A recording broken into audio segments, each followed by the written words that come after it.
1977 সালে যখন শহীদ প্রেসিডেন্ট জিয়াউর রহমান বাংলাদেশের রাষ্ট্রপতি হয়েছেন, ওই সময় তিনি অবলোকন করতে পেরেছেন বাংলাদেশের পার্বত্য অঞ্চলগুলো নিয়ে ভারত মব সৃষ্টি করছিল, বিশৃঙ্খলা তৈরি করছিল। তাই শহীদ প্রেসিডেন্ট জিয়াউর রহমান ওই সময় বাংলাদেশের বিভিন্ন অঞ্চল থেকে বাঙালি মানুষকে একত্রিত করে পাহাড়ি এলাকায় তাদের বসতি স্থাপন করে দিয়েছেন এবং সেনাবাহিনীর অধিক ক্যাম্পিং পাহাড়ে নির্মাণ করার মাধ্যমে ওটা পাহাড়কে শহীদ প্রেসিডেন্ট জিয়াউর রহমান নিয়ন্ত্রণ করেছিলেন। ঠিক কিনা বলেন? তাই বর্তমানে উপদেষ্টা মণ্ডলী যদি শহীদ প্রেসিডেন্ট জিয়াউর রহমানের পদঙ্ক অনুসরণ করে শুধু পাহাড়ি অঞ্চলগুলো নয়, গোটা বাংলাদেশের সার্বভৌমত্বতা রক্ষা করতে পারবে। ঠিক কিনা বলেন? পাহাড়ি অঞ্চলগুলো নিয়ে বাংলাদেশের 1 ইঞ্চি মাটি পৃথক করার জন্য কেউ যদি ষড়যন্ত্রের কালো হাত বাড়িয়ে দেয়, ইনশাআল্লাহ আমরা সেই কালো হাতকে ভেঙে চুরমার করে দিব। ঠিক কিনা বলেন? কেউ যদি আমাদের বাংলাদেশের 1 ইঞ্চি মাটি পৃথক করার জন্য, 1 ইঞ্চি মাটি দখল করার জন্য ষড়যন্ত্র করে, চাই সে ভারত হোক, আমেরিকা হোক, রাশিয়া হোক, যেই হোক না কেন, আমরা আমাদের প্রত্যেকটা ইঞ্চি মাটি রক্ষা করার জন্য আমরা আমাদের জীবনের রক্তের শেষ ফোঁটা বিন্দু পর্যন্ত লড়ে যাব। ঠিক কিনা বলেন? ইঞ্চি ইঞ্চি মাটি সোনার চাইতে খাঁটি নগদ রক্ত দিয়ে কেনা, কসম সেই খোদার শত্রু বা হানাদার একটি কোনাও তার কেড়ে নিতে কেউ পারবে না। ঠিক কিনা বলেন?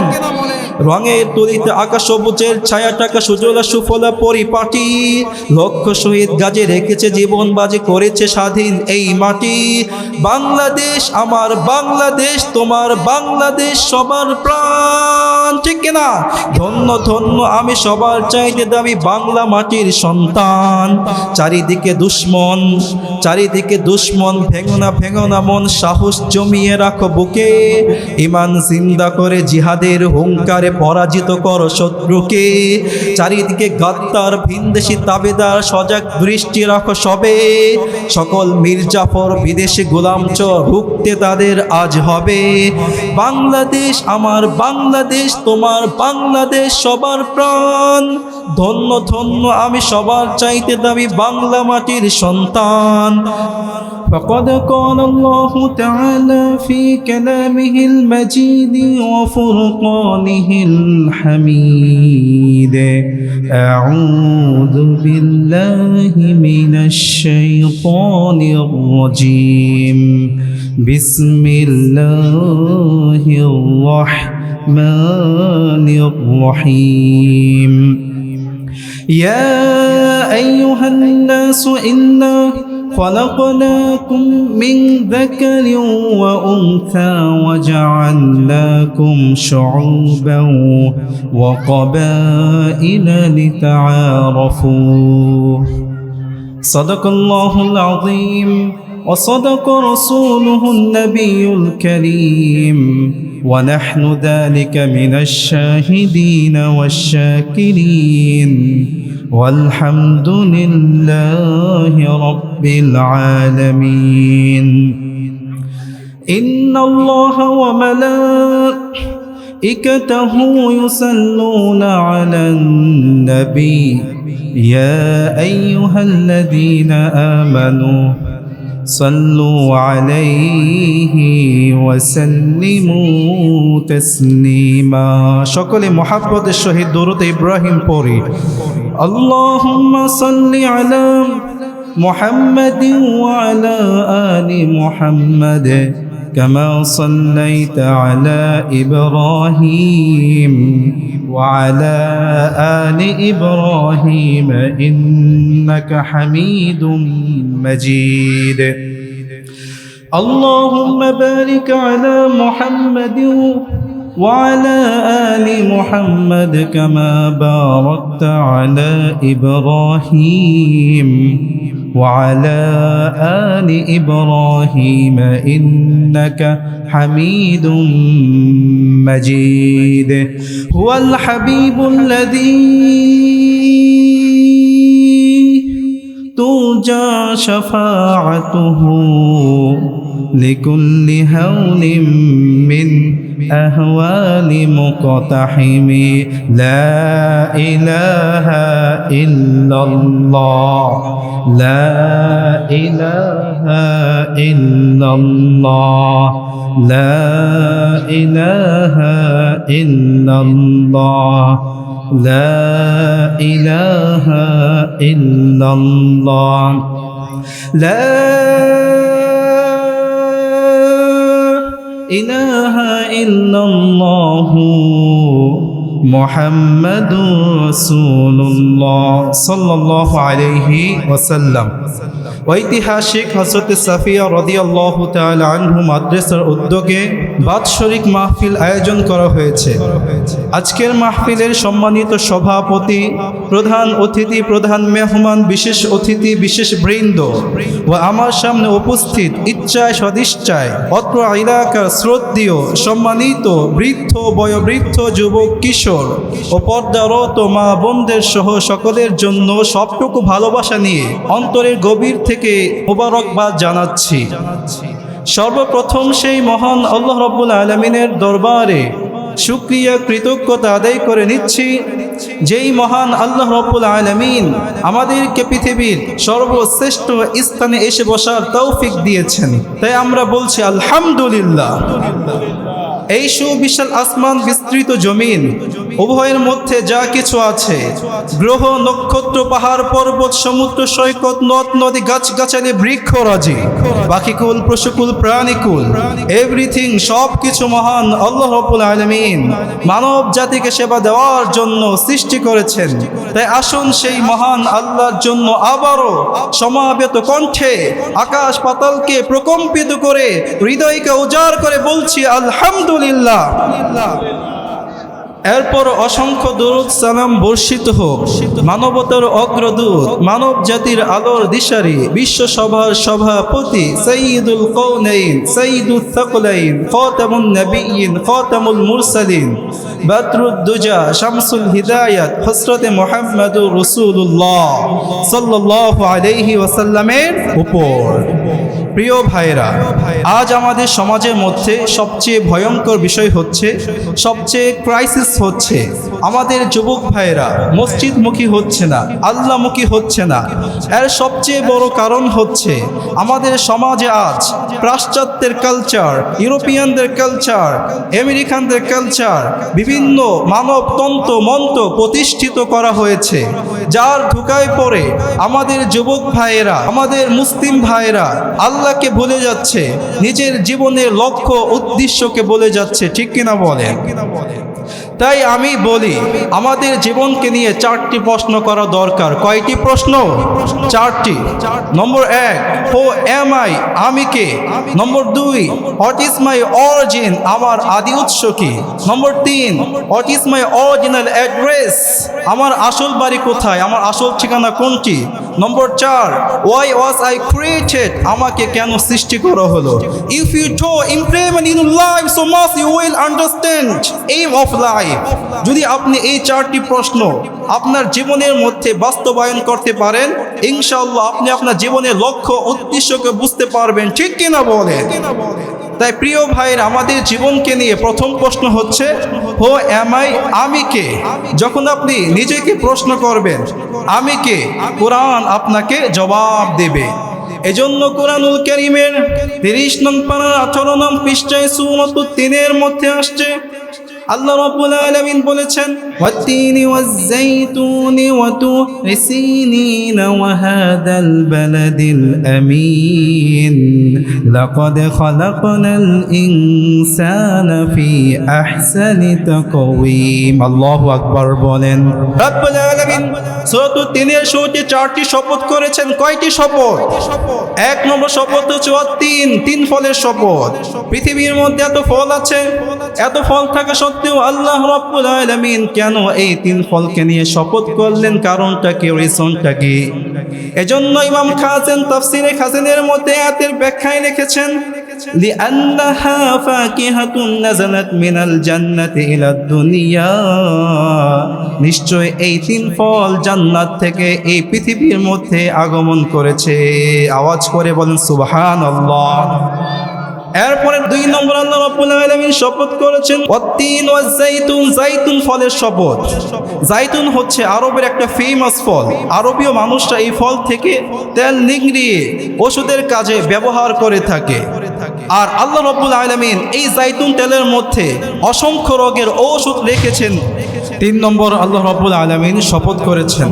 আল্লাহ রাব্বুল আলামিন বলেন ওয়াত-তিনি ওয়াজ-যাইতুনি ওয়া তুরি সিনিন ওয়া হাদাল বালাদিল আমিন লাকাদ খালাকনাল ইনসানা ফি আহসানি তাকওয়িম। আল্লাহু আকবার বলেন।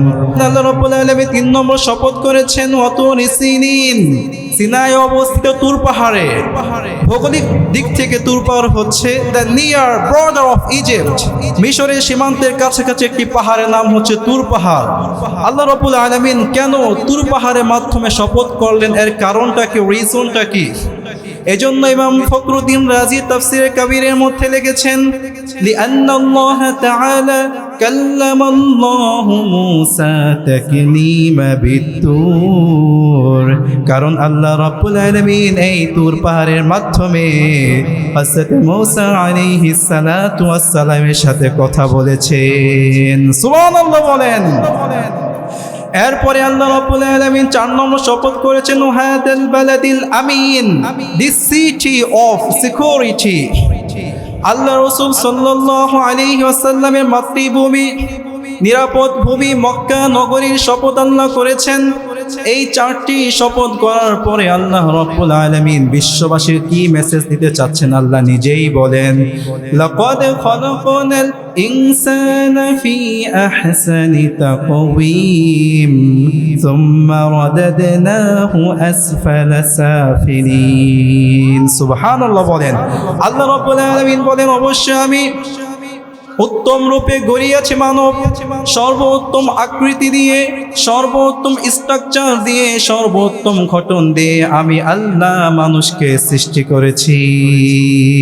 সুবহানাল্লাহ বলেন। We have created every people is the base structure.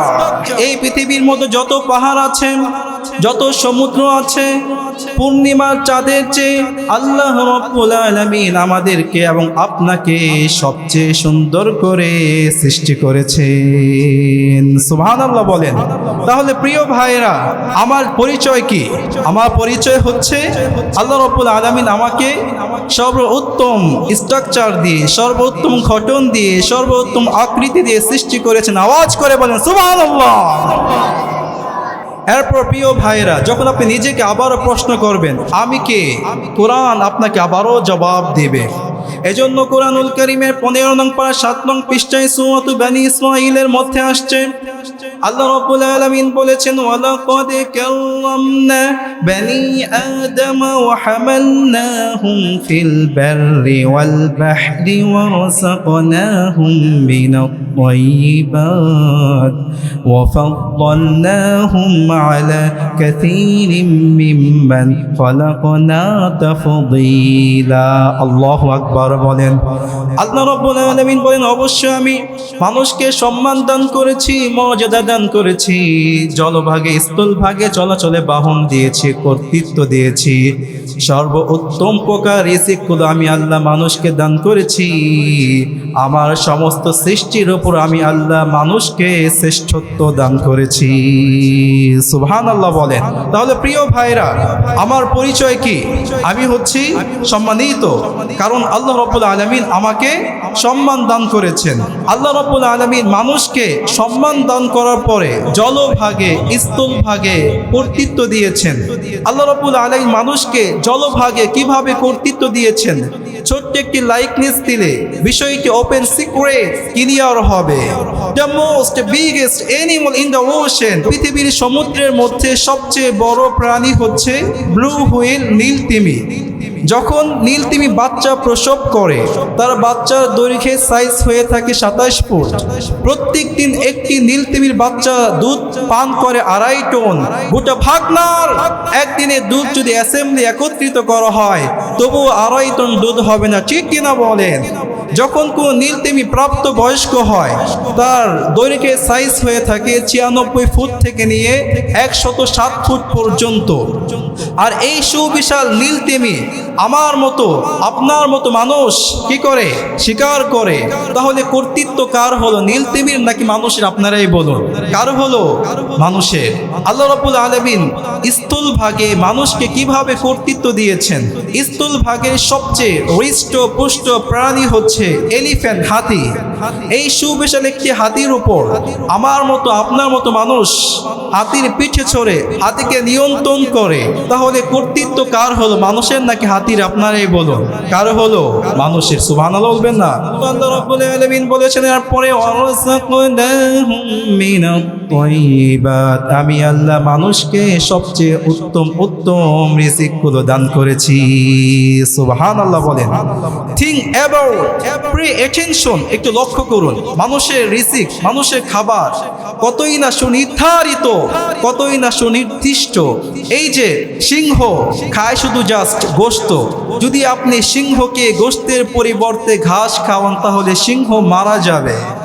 আর গরু খায় শুধু জাস্ট ঘাস, যদি আপনি গরুকে ঘাসের পরিবর্তে গোশত খাওয়ান তাহলে গরু মারা যাবে। মানুষ ঘাসও খায়, গোশতও খায়। সুবহানাল্লাহ বলবেন না? মানুষ ব্যতীত এই পৃথিবীর মধ্যে যত প্রাণী আছে, আল্লাহ রাব্বুল আলামিন কোনো প্রাণীর খাবারের মধ্যে স্বাদের কোনো পরিবর্তন রাখেননি। কিন্তু আল্লাহ রাব্বুল আলামিন মানুষকে এত সুন্দর সুন্দর খাবার দান করেছেন, এত সুন্দর সুন্দর রিজিক দান করেছেন, যা রকমারি স্বাদের অনেক পরিবর্তন আছে। সুবহানাল্লাহ। এরপরে আল্লাহ রাব্বুল আলামিন বলেন, ওয়ারাযাকনাহুম মিনাত তাইয়্যিবাতি ওয়া ফাদ্দালনাহুম আলা কাসীরিম মিম্মান খালাকনা তাফদীলা। আমি আল্লাহ মানুষকে আমার সমস্ত সৃষ্টির উপর শ্রেষ্ঠত্ব দান করেছি। আওয়াজ করে বলেন আল্লাহু আকবার। মানুষকে আল্লাহ রাব্বুল আলামিন সমস্ত সৃষ্টির উপর শ্রেষ্ঠত্ব দান করেছেন। একটি লাইকনেস দিলে বুঝতে পারবেন। এই আকাশ দিয়ে উড্ডয়ন করে উড়ে যাচ্ছে সুবিশাল প্লেন, সমুদ্রের বুক চিরে চিরে চলছে নৌযান। এই বিশাল সৃষ্টিগুলো কোনো প্রাণী করেছে? তাহলে কে করেছে? মানুষ। শ্রেষ্ঠত্ব কার হলো, মানুষের নাকি অন্য কোনো প্রাণীর? আপনারাই বলুন। সুবহানাল্লাহ বলবেন না? দুঃখের বিষয় হচ্ছে এই নাস্তিকগুলো, এই কাফেরগুলো, এই মুশরিকগুলো আমার আল্লাহকে চিনতে পারলো না। এজন্য ইমাম আবু হানিফা বলেছেন, মান আরাফা নাফসাহু ফাকাদ আরাফা রাব্বাহু। যে ব্যক্তি নিজেকে চিনল অবশ্যই সে তার প্রতিপালককে চিনল। সুবহানাল্লাহ বলেন। আল্লাহকে চেনার জন্য পৃথিবীর সবকিছু নিয়ে গবেষণা করার প্রয়োজন নেই। জাস্ট আপনি নিজেকে নিয়ে একটু গবেষণা করুন, রিসার্চ করুন। মেডিকেল সায়েন্সের তথ্য অনুসারে আমাদের যে জিহ্বাটা আছে, এই জিহ্বার উপর আল্লাহ রাব্বুল আলামিন 7 নালিকা বিছিয়ে রেখেছেন। এই 7 নালিকাকে আল্লাহ রাব্বুল আলামিন ভিন্ন ভিন্ন ভাগে ভাগ করেছেন। কোথাও রেখেছেন সুইটনেস, কোথাও রেখেছেন মিষ্টি, কোথাও রেখেছেন পেঁশো, কোথাও রেখেছেন তিতা। যখন আমরা খাবারটা খাই, এই খাবারটা কোন স্বাদের হবে, এই 7 নালিকার মাধ্যমে আমরা ওই খাবারের স্বাদটা বুঝতে পারি। চিল্লা বলেন আল্লাহু আকবার। নাস্তিকরা বলে, we don't believe that we not see. আমরা যা দেখি না তা বিশ্বাস করি না। এটা ভুল থিওরি, মিথ্যা থিওরি।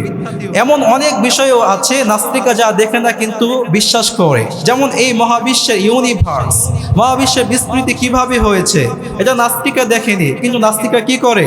বিশ্বাস করে। বিজ্ঞান একটা থিওরি লিখে গিয়েছে, ওইটাই নাস্তিকরা বিশ্বাস করে। ঠিক কিনা বলেন? নাস্তিকরা চায়, অ্যাথিস্টরা চায়, মুশরিকরা চায় ইসলামের আলোকে নিভিয়ে দিবে, ইসলামকে দমিয়ে রাখবে, ইসলামের গণজোয়ারকে থামিয়ে দিবে। তারা মনে করেছে এক হাদিকে শহীদ করে ইসলামের গণজোয়ারকে থামিয়ে দিবে, এক হাদিকে শহীদ করে ইসলামকে নিভিয়ে দিবে। তারা কিয়ামত পর্যন্ত চেষ্টা করলেও পারবে না। ঠিক কিনা বলেন?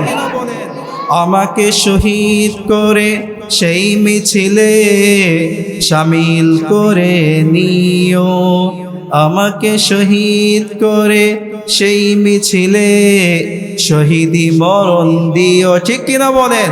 পৃথিবীতে কেউ তো স্থায়ী হয় না, হোক না সে ফেরাউন কিবা নমরুদ, কেউ ভবে চিরকাল রয় না।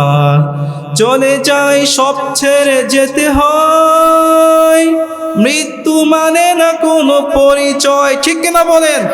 চলে যায় সব ছেড়ে যেতে হয়, মৃত্যু মানে না কোনো পরিচয়।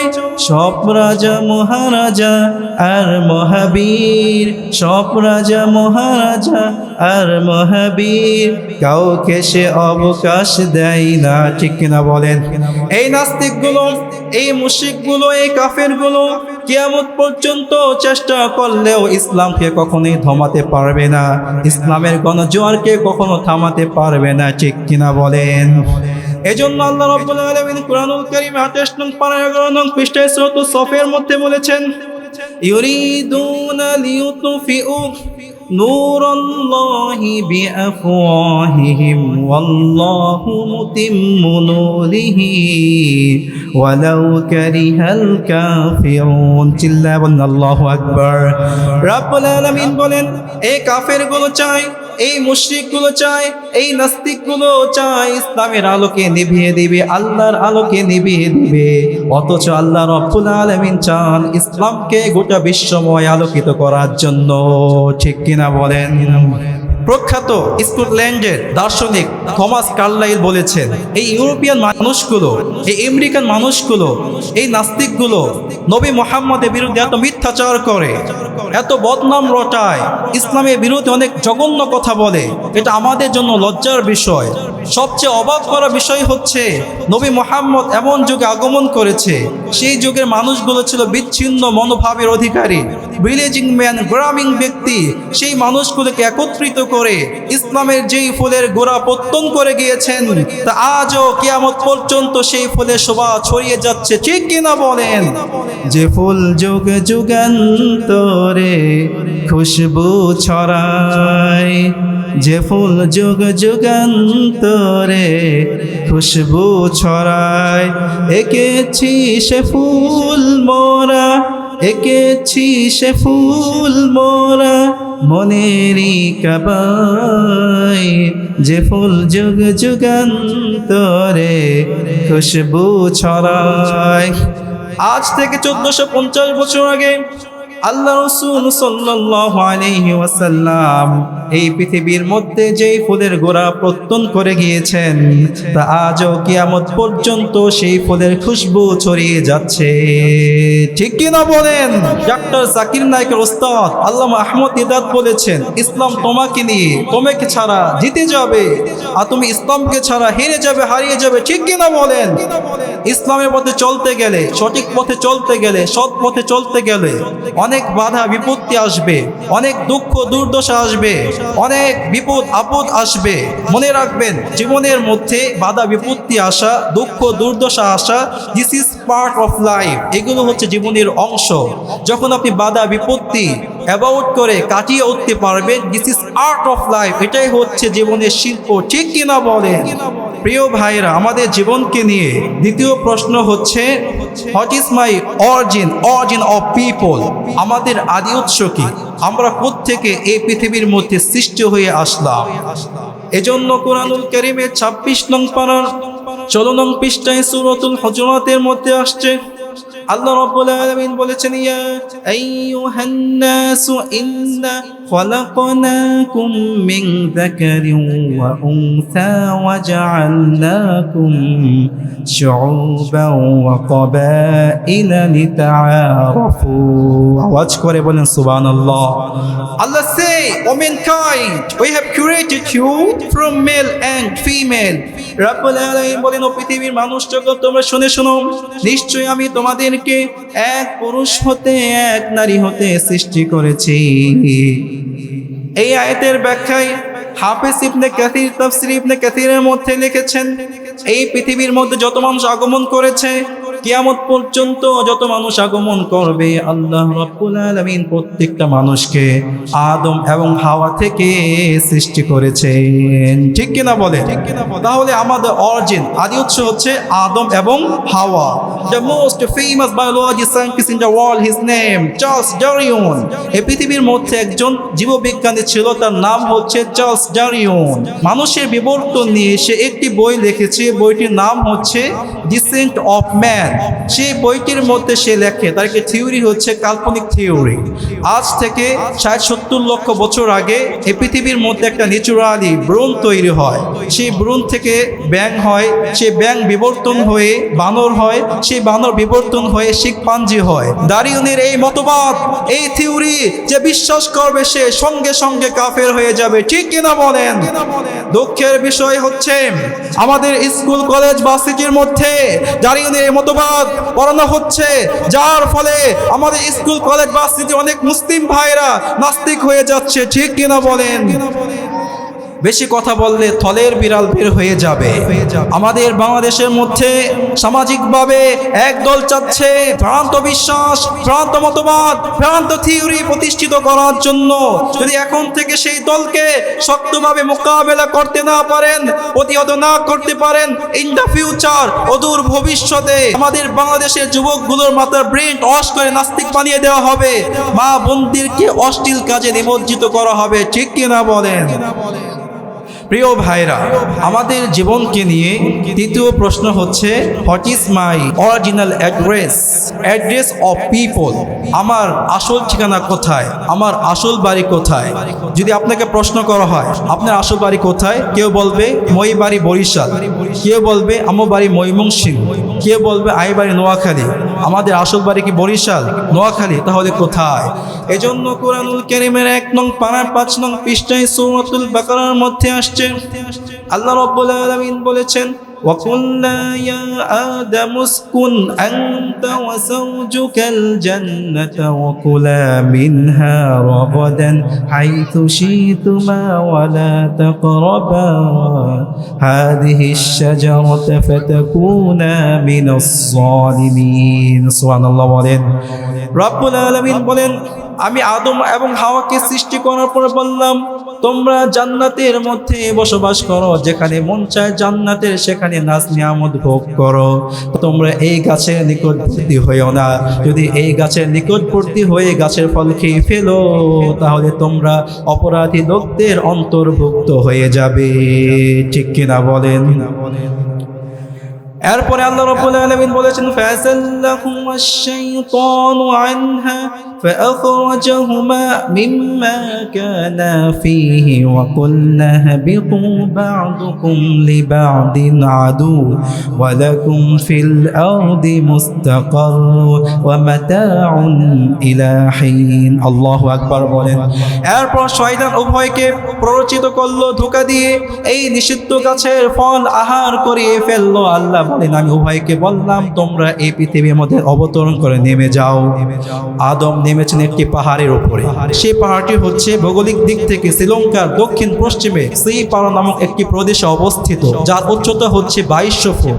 যে পাহাড়টির নাম হচ্ছে আদম পাহাড়, কারণ এখনো সেই পাহাড়ের চূড়ায় আদম আলাইহিস সালামের পায়ের ছাপ আছে। সুবহানাল্লাহ বলেন। আর মা হাওয়া নেমেছিলেন মক্কার হিজাজ ভূমিতে। কোথায়? তাহলে আমাদের আসল বাড়ি কোথায়? জান্নাত, ঠিক কিনা? সেই জান্নাতে প্রবেশ করতে চান কি চান না? সেই জান্নাতে পুনরায় প্রবেশ করতে চান কি চান না?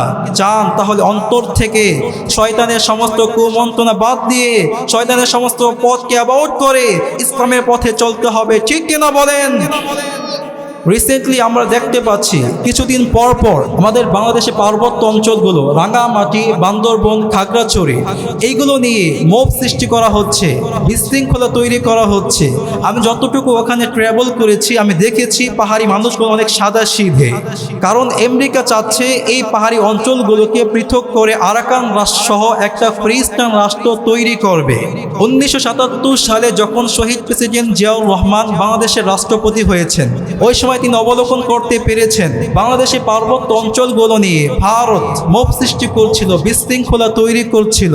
তাই শহীদ প্রেসিডেন্ট জিয়াউর রহমান ওই সময় বাংলাদেশের বিভিন্ন অঞ্চল থেকে বাঙালি মানুষকে একত্রিত করে পাহাড়ি এলাকায় তাদের বসতি স্থাপন করে দিয়েছেন এবং সেনাবাহিনীর অধিক ক্যাম্পিং পাহাড়ে নির্মাণ করার মাধ্যমে গোটা পাহাড়কে শহীদ প্রেসিডেন্ট জিয়াউর রহমান নিয়ন্ত্রণ করেছিলেন, ঠিক কিনা বলেন?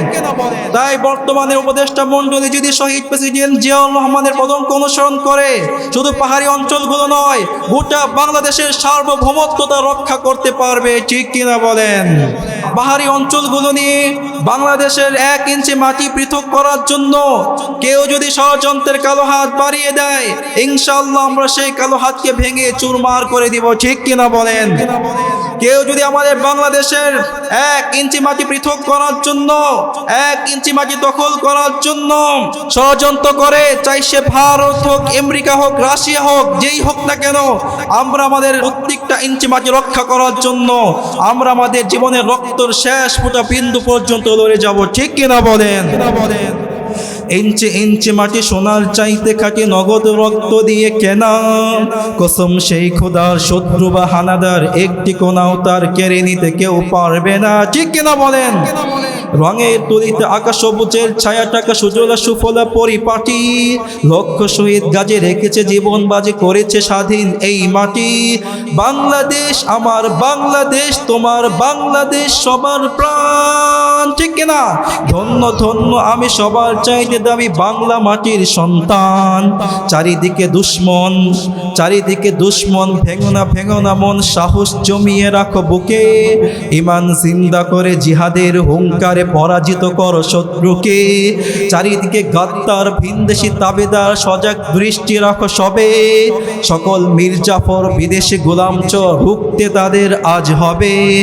বাংলাদেশ আমার বাংলাদেশ, তোমার বাংলাদেশ সবার প্রাণ। ধন্য ধন্য আমি সবার চাইতে দামি বাংলা মাটির সন্তান। বাংলাদেশ আমার বাংলাদেশ, তোমার বাংলাদেশ খোদার দান। সোনার জন্মভূমি, তোমার জন্য আমি জীবন দিয়েছি কুরবান, ঠিক কিনা বলেন? যদি আমাদের বাংলাদেশের 1 ইঞ্চি মাটি পৃথক করার জন্য কোনো বহির্বিশ্বের শক্তি আগমন করে, ইনশাআল্লাহ আমরা আমাদের দেশের প্রত্যেকটা ইঞ্চি মাটি রক্ষা করার জন্য আমরা আমাদের জীবনকে কুরবান করে দিব, ঠিক কিনা বলেন? প্রিয় ভাইরা, আমাদের জীবনকে নিয়ে সর্বশেষ প্রশ্ন, ওয়াই ওয়াজ আই ক্রিয়েটেড? আমাকে কেন সৃষ্টি করা হলো? যখন আপনি নিজেকে প্রশ্ন করবেন আমাকে কেন সৃষ্টি করা হলো, কোরআন আপনাকে জবাব দিবে। এজন্য কোরআনুল কারীমে 27 নং পারা 2 নং পৃষ্ঠায় সূরাতুল জারিয়ার মধ্যে আসছে, আল্লাহ রাব্বুল আলামিন বলেছেন, ওয়ামা খালাকাতুল জিন্না ওয়াল ইনসা ইল্লা লিয়াবুদুন। আওয়াজ করে বলেন সুবহানাল্লাহ। We have created every people and jinn except worship me. রাব্বুল আলামিন বলেন, আমি জিন এবং মানুষকে সৃষ্টি করিনি, তবে একমাত্র জিন এবং মানুষকে সৃষ্টি করেছি আমার ইবাদত করার জন্য, আমার গোলামি করার জন্য, ঠিক কিনা বলেন? তাহলে প্রিয় ভাইরা, আমাকে কেন সৃষ্টি করা হয়েছে? আল্লাহর ইবাদত করার জন্য, আল্লাহর গোলামি করার জন্য। মা মা'নাল ইবাদত, হোয়াট ইজ ডেফিনিশন অফ ইবাদত? ইবাদত কাকে বলে? হিয়া তাআতুল্লাহি তাআলা ফি কুল্লি মা ইউহিব্বু ওয়া ইয়ারদাহু আন কওলিন ওয়া ফি'লিন। ইবাদত হচ্ছে আল্লাহর আনুগত্য করা প্রত্যেক ওই কাজের ক্ষেত্রে যে আল্লাহ পছন্দ করেন, ভালোবাসেন। বুখারী শরীফে ব্যাখ্যা গ্রন্থ ফতহুল বারীর মধ্যে আল্লামা ইবনে হাজার আসকালানী লিখেছেন, ইবাদত হচ্ছে 3 প্রকার। কয় প্রকার? নম্বর 1, ইবাদতুন বাদানিয়াতুন, এমন ইবাদত যা করতে গেলে শারীরিক পরিশ্রম হয়, যেমন নামাজ। নামাজ পড়তে গেলে কি শারীরিক পরিশ্রম হয়। নম্বর 2, ইবাদতুন মালিয়াতুন, এমন ইবাদত যা করতে গেলে অর্থ ব্যয় করতে হয়, যেমন যাকাত। যাকাত ইবাদত করতে গেলে টাকা পয়সা কি করতে হয়? খরচ করতে হয়। নম্বর 3, ইবাদতুন মালিয়াতুন ওয়া বাদানিয়াতুন, এমন ইবাদত যা করতে গেলে টাকা পয়সা খরচ হয়, পাশাপাশি শারীরিক ফিজিক্যালি কি হয়? পরিশ্রম হয়, যেমন হজ। হজ করতে গেলে টাকা পয়সা খরচ হয় এবং শারীরিক পরিশ্রম হয়, ঠিক কিনা বলেন? তিরমিজির বর্ণনায় বিশ্ব নবীর কাছে এক সাহাবী এসে জিজ্ঞাসা করলেন, ইয়া রাসূলুল্লাহ, আইয়ুল আমালি আফসল, পৃথিবীর মধ্যে সর্বশ্রেষ্ঠ আমল কোনটি? ওই সময় বিশ্ব নবী বলেন, আস-সালাতু ফি ওয়াক্তিহা, পৃথিবীর মধ্যে সর্বশ্রেষ্ঠ আমল হচ্ছে নামাজকে তার সময় মতো আদায় করা, ঠিক কিনা বলেন? নামাজ পড়তে হবে কার ভয়ে? কোন এমপি ভয়ে, কোন মন্ত্রীর ভয়ে, কোন প্রাইম মিনিস্টার ভয়ে, কোন এডুকেশন মিনিস্টার ভয়ে, কোন হোম মিনিস্টার ভয়ে? তাহলে যার ভয় অন্তর রেখে নামাজ পড়তে হবে, আওয়াজ করে বলেন তিনি কে? এজন্য কোরআনুল কারীমের মধ্যে আসছে আল্লাহ বলেছেন কদ আফলাহাল মুমিনুনাল্লাযীনা হুম ফি সালাতিহিম খাশিউন ওয়াল্লাযীনা হুম আনিল লাগবি মুরিদুন। সুবহানাল্লাহ বলেন successful indeed are the believers.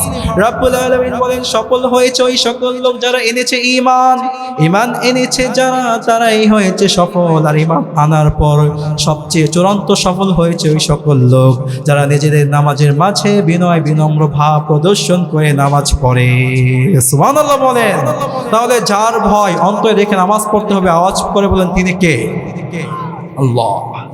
Bukhari শরীফের বর্ণনায় বিশ্বনবী একবার মুমূর্ষু অবস্থায় পড়ে আছেন অসুস্থ হয়ে। সাহাবীরা হতাশ নিরাশ, বিশ্বনবী কথা বলতে পারছেন না।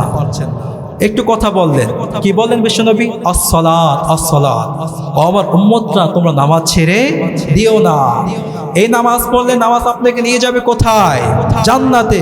এজন্য আল্লাহ বলেছেন ওয়াল্লাযীনা হুম আলা সালাতিহিম ইউহাফিজুন উলাইকা ফি জান্নাতিম মুকরামুন। আওয়াজ করে বলেন আল্লাহু আকবার। ওই সকল লোক যারা নিজের নামাজকে হিফাজত করেছে, সংরক্ষণ করেছে।